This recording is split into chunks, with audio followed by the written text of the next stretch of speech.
Alhamdulillah, assalatu wassalamu ala rasulillah wa ala alihi wa sahbihi ajma'een. Fa amma ba'd. Assalamu alaikum wa rahmatullahi wa barakatuh. Dear brothers and sisters, today's talk is about the analysis that's circulating on internet intensively since few weeks. And in the wake of this COVID-19 and its spread, now people have started to realize that it's not just a merry virus.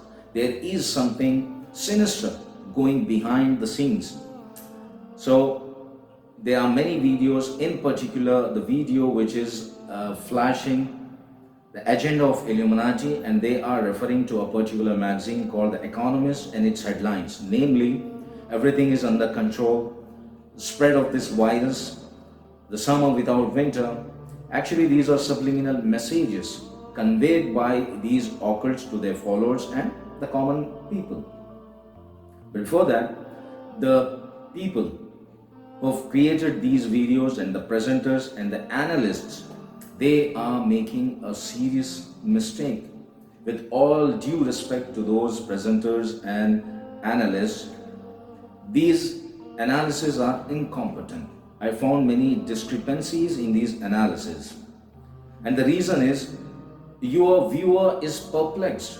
They are confused. They are not able to decipher Zionism from Illuminati. You have confused Zionism with Illuminati. At a moment you say that Zionism is behind this and these Jewish families are plotting against the world.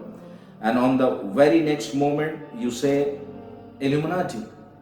So people are confused that who is in charge, who is actually the boss among them.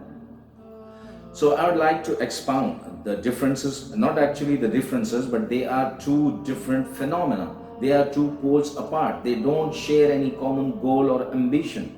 But in this particular phase, they are trading their mutual interests. They have mutual interests. So what are those mutual interests? We'll talk about that in a moment. But before that, I have a question for you. I have a serious question for you guys.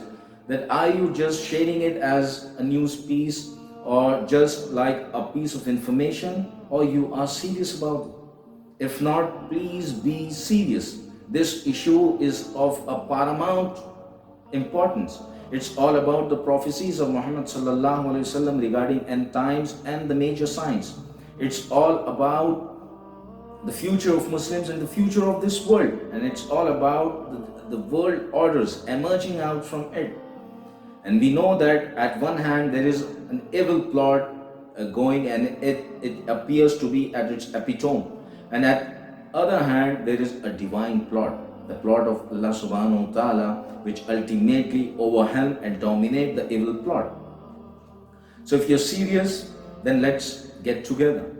Let's get together, defy them, their agenda, spoil their schemes, and unite as one ummah.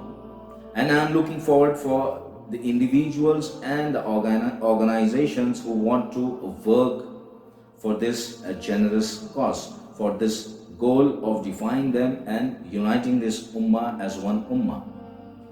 So we can sit together, we can write, we can correspond, and we can do lot of things. There are many things to be done, but first and foremost is to wave off all our differences. This is the high time that we wave off all our differences, all our divisive ideologies, and become one nation, one ummah, as it was in the past and as it's going to be in the future. Just we have to manage this interim period. So coming back to our subject, Zionism and Illuminati are two different organizations. Let's talk about Zionism. Zionism came from the word Zion or Sion or Sion. It has various pronunciations, and all the terms refer to the Temple Mount, a mount on which once stood the temple built by Sulaiman alayhi salam. So the organization of people who are working day and night for the erection and resurrection of that temple are called Zionists or Zionism. And their goal is not only the establishment of that state, but the expansion and formation of it on the dimensions of the kingdom of David and Solomon. And what are the dimensions? The land between River Nile and the River Euphrates. So this is their agenda. And their belief was that when Messiah comes, it's his obligation to establish that state. But Zionism gave a new idea. They coined a term called Zionism. A Jewish editor or a journalist by name Theodor Herz in Austria coined this term. He was the first person to pitch that idea that now the time has come to work for a Jewish home in the Holy Land.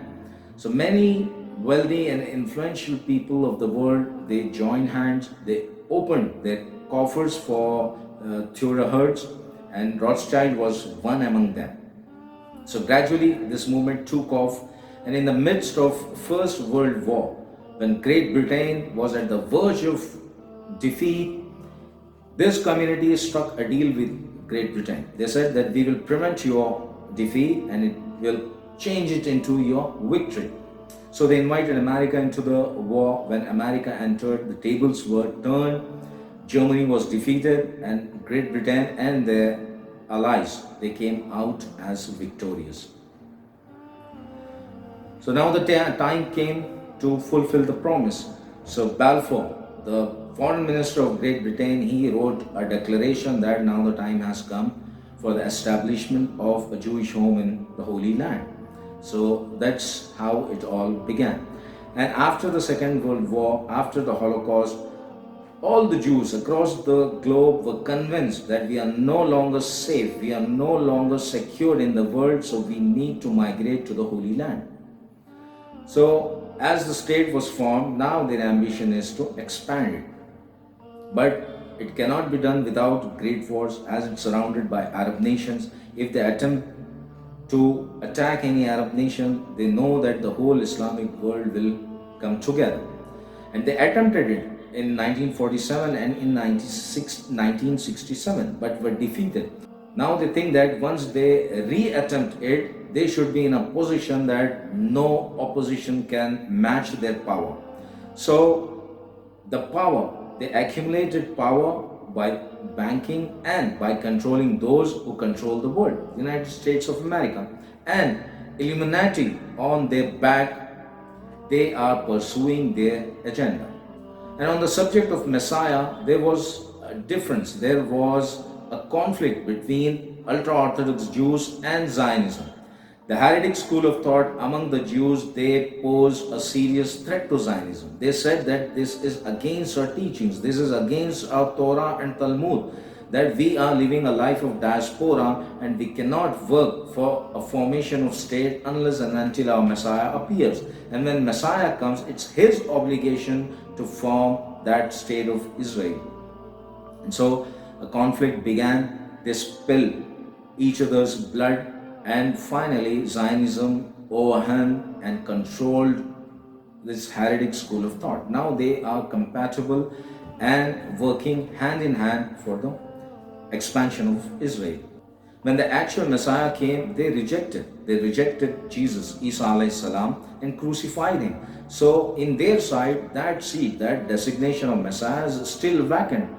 So Dajjal will take the advantage of that vacancy and he will impose himself as their Messiah and gradually will claim the divinity and will invite the whole world to his worship. So this is Zionism in a nutshell. Now let's talk about Illuminati. The founder of Illuminati was Adam Weishaupt. He was so impressed by Rothschild that he gave up his Roman Catholic denomination and embraced Luciferianism. What's Luciferianism? Luciferianism is the worship of Lucifer. Who is Lucifer? In this regard, there are various opinions among Christians. One group says that Lucifer and Satan are the same. The others say that no, Lucifer is the one who agitated God when God granted the kingdom of earth to his only son, Jesus. And a battle was fought on the third heaven between the angels of God and angels of Lucifer. The angels of God defeated Lucifer and his angels, and they were thrown out of the heaven. They were ejected out of the heaven and fell on earth. That's why they call them fallen angels. They don't call them demon or Satan or devil, but they call them fallen angels. Illuminati came from the word illumination. They say that the followers of Lucifer are illuminated. They have the light of Lucifer in their heart. Na'uzubillah. So what are their beliefs? Their belief number one is Lucifer is the oppressed one. God showed forbearance with Adam when he committed sin, but God was impatient with Lucifer. Number two, they say that good and bad are two factions. There is nothing called good or bad. It's all about the principles and values instigated in an individual by his parents and peers, and he grows up with a set of beliefs and creed. One thing that is good is bad in the sight of other, and vice versa.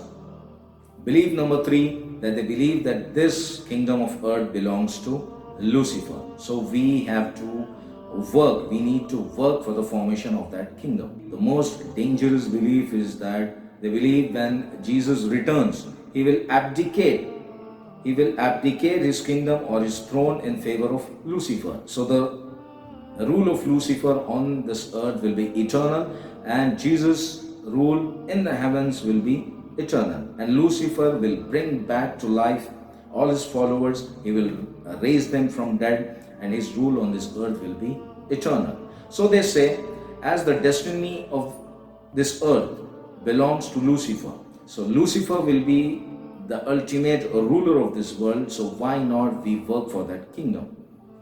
These are their beliefs. So what's their agenda? Their agenda is to impose their religion on the world, and they are trying to do it by bringing the world under a one world government and imposing on them one religion, finally one unanimous leader upon them. Adam Weishaupt was the founder of Illuminati, but after his death, his successor was Mazzini, and after Mazzini, his successor was Albert Pike. This Albert Pike, from 1859 to 1871, he came up with a grand plan.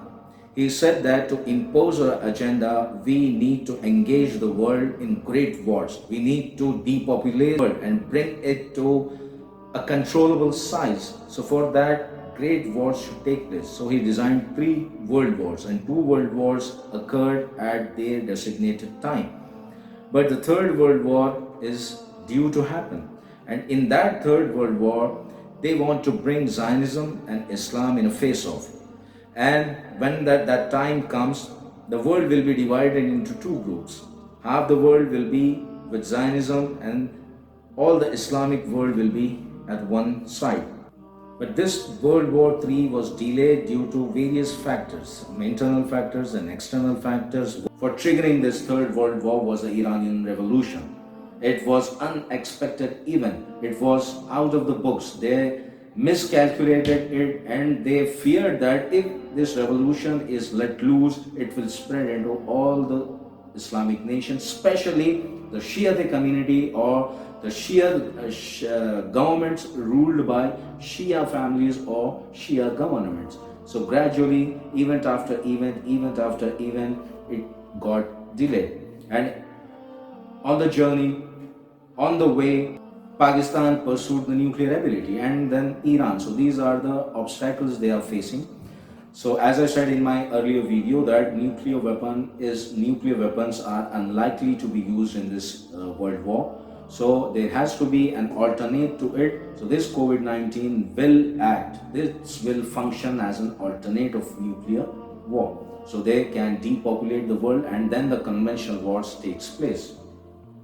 But however, now we are standing at the verge of these great wars. So they believe that after engaging the world into the great wars, they will kill each other, they will depopulate, and when the whole world is broken spiritually, emotionally, financially, and after all these catastrophes, they will be looking out for a comforter. They will be looking out for a Samaritan who would comfort them spiritually and emotionally. And that will be the time that the flag bearers of Lucifer will spread the light of Lucifer in this world and bring the whole humanity into its fold, imposing on them one single government, one religion, and one unanimous leader. So this is going on since centuries. They took 400 years, 4 centuries to remodel Europe according to their agenda, and now Muslims, the Islamic nation, is at their target. They want to do the same. They want to do the same what they did with Europe and Christianity and and Judaism. So this will not happen, inshallah, bi'iznillahi ta'ala. So however, these are the major differences, but they are trading the mutual interests. So what are the mutual interests? The interest of Illuminati for supporting Zionism is that they want to strengthen Zionism, that it can be or it will be capable of facing the whole united Islamic world. So they are strengthening Zionism. They are pumping Zionism. And Zionism, they think that they are tricking Illuminati. They think that whenever Messiah emerges, we can face any power. Because the God will be with Messiah and Messiah will be in our midst. So we will be capable of dealing any power, any military power, any sort of power. So they are waiting for Messiah. Once the Messiah emerges, they will ditch Illuminati. And Illuminati is already using Zionism to clash it with the Islamic nations. And of course, Zionism is trading mutual interest with India, that I have spoken in my other lectures. And one more thing that's going on in that analysis is that they are boasting, they are so exuberant, they are so confident in their claim that our Messiah would emerge shortly. But from Islam's perspective, the Dajjal cannot emerge unless and until there will be great wars. As I stated in my previous lecture, that the hadith from Abu Dawud, Kitab al-Malahim, hadith number 4294, where Nabi sallallahu alaihi wasallam said, there will come a time when Elia, Jerusalem will flourish and Yathrib, Medina will be in ruins. And when Medina is in ruins, great wars will take place. As its result, Constantinople will be liberated, or there will be a conquest of Constantinople. And when it happens, the Dajjal will emerge. From our point of view, the Dajjal cannot emerge before these great wars. But looking at their confidence and their exuberance and their proclamation that their Messiah is around the corner, then it implies that these Malhamatul Kubra, these great wars are about to commence. And this Illuminati is actually in charge. They are the umbrella organization who embraces all the baby organizations like Skull and Bones, Freemasons, Zionism, even RSS and BJP, if you take my opinion. So they control all the industries. They control entertainment industry. They control sports industry. They control all the media houses. All the media houses are owned by 3 individuals, and all 3 belongs to the House of Rothschild. So they control even almost all the governments. They have penetrated into all the possible places of power, in all the corridors of power. They hold the reins of power. So that's how strong and grand is Illuminati. They are actually in control. But as I said, makaru wa makarallah, wallahu khairul makirin. This mighty empire, who appears to be at its epitome, at its pinnacle, will be soon defeated by the Allah's plot. And Allah's plot comprises of those personalities regarding whom Nabi sallallahu alaihi wasallam said that at end times, when this evil plot is at its epitome, these personalities will emerge, namely Imam al-Mahdi and the descension of Isa alayhi salam, and they will spoil, they will defy their agenda, and goodness and justice will prevail. So this is the destiny, and wisdom is to walk on that path. And we end our talk with a supplication that may Allah unite this ummah once again, as it was in past and as it's going to be in the future, and remove all the grudges and animosity from their hearts and make them kajasadin wahid. Wa akhiru da'wani alhamdulillahi rabbil alameen.